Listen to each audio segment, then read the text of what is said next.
There are films that expect you to cut them some slack.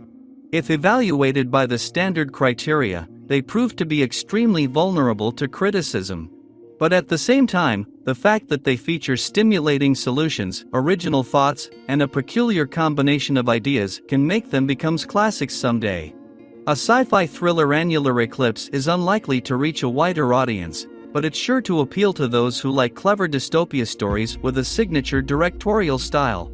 Despite the fact that the film hardly has anything unique about it. The movie is set in the year 2030.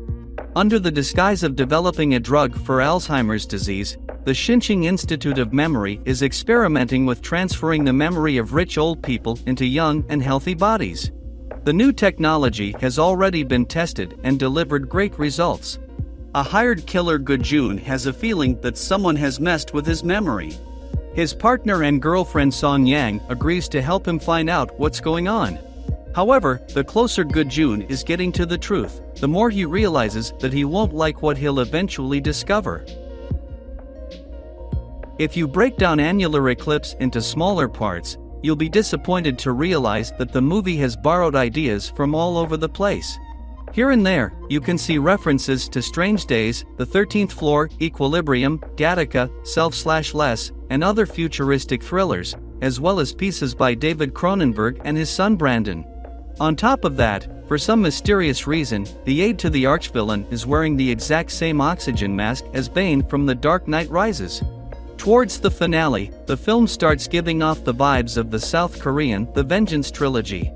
It's easy to see how the filmmakers are trying to cover up the lack of money with sophisticated directorial style that features long static shots, distorted panoramas and perspectives, light and color filters, non-linear editing, and other fancy tricks you can think of. By the way, Annular Eclipse was finished back in 2021. The movie had been shown at various film festivals, until, 2 years later, it finally made its way to Chinese online streamings. We know. By now, many of you are about to cross Annular Eclipse off your to-watch lists. Not so fast.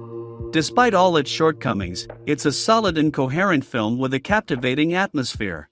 It might not be as clever as it wants to appear, but it does have a fair share of vibrant and exciting action to appeal to undemanding viewers.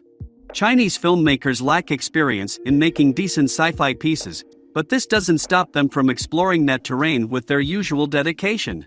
And while we can't yet talk about major advances in that department, movies like Annular Eclipse may, one day, pave the road to global recognition.